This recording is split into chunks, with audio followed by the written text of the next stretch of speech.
மரியாள் கன்னிகையாக இருக்கும்போது இயேசுவை பெற்றெடுத்தது அறிவியல் பூர்வமாக சாத்தியமா? சாத்தியம்தான். அதை அறிவியலே எப்படி நிரூபிச்சிருக்குங்கிறது தான் இந்த வீடியோவில் நம்ம பார்க்க போகிறோம்.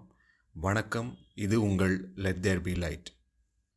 கன்னிகையாக இருந்த மரியாள் ஒரு புருஷனை அறியாமல் இயேசுவை எப்படி பெற்றிருக்க முடியுங்கிற கேள்வி நான் ரட்சிக்கப்பட்ட நாட்களில் எனக்கு விடையில்லாமல் இருந்த பல கேள்விகளில் ஒன்று. ஆனால் இதுக்கான பதில் நியூஸில் ஒரு செய்தியை படிக்கும்போது எனக்கு கிடைச்சது.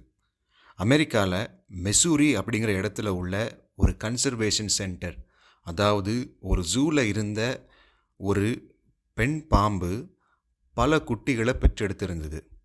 இதில் ஆச்சரியம் என்னென்னா, இந்த பாம்பு இனம் ஆண் பெண் கலந்தால்தான் குட்டிகளை ஈன்றெடுக்கும். ஆனால் இந்த பாம்பு 8 வருஷமாக எந்த ஆண் பாம்பு கிட்டையும் இருந்தது கிடையாது.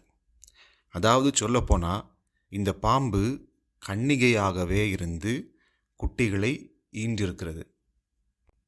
இதை பற்றி இன்டர்நெட்டில் இன்னும் தேடி பார்க்கும்போது தான் தெரியுது, உலகத்தில் இது நடக்கிறது இது முதல் தடவை கிடையாதுன்னு.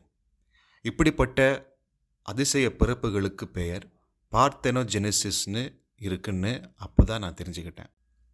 அதாவது பொதுவாக ஆண் பெண் பால் இணைந்து குட்டிகளை ஈன்றெடுக்கக்கூடிய மிருகங்கள் ஆண் பெண் இணையாமலே குட்டிகளை பெற்றெடுத்தா அதுக்கு பேர் பார்த்தெனோஜெனிசிஸ்.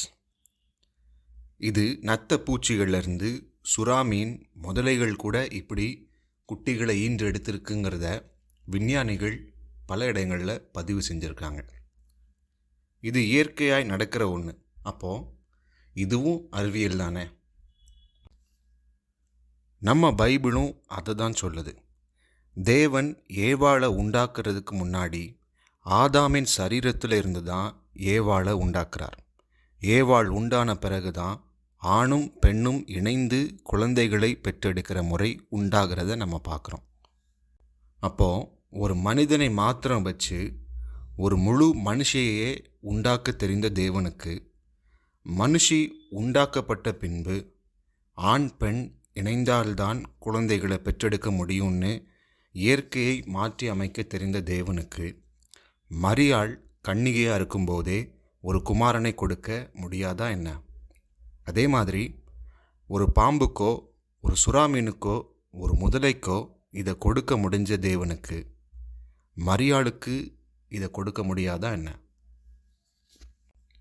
நான் எதுக்காக இதை சொல்கிறேன்னா, சில கிறிஸ்தவர்களுக்கு ஒரு கன்னிகைக்கு எப்படி குழந்தை பிறக்குங்கிற கேள்விக்கு பதில் கிடைக்காதனால தேவன் மேலே சந்தேகம் வந்திருக்கலாம்.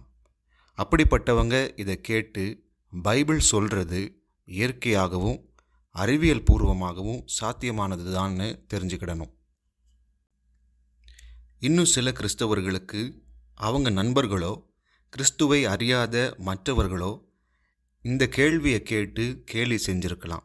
அதுக்கு பதில் இல்லாமல் நீங்கள் திணறி இருக்கலாம். அப்படிப்பட்டவங்களுக்கு இது ஒரு நல்ல பதிலாக நீங்கள் கொடுக்கலாம். அதனால் இந்த வீடியோ உங்களுக்கு பிரயோஜனமாக இருக்கும்னு நம்புகிறேன். அதனால் மற்ற கிறிஸ்தவங்களுக்கும் இந்த வீடியோவை ஷேர் பண்ணுங்கள். தேவன் உங்களை ஆசீர்வதிப்பாராக.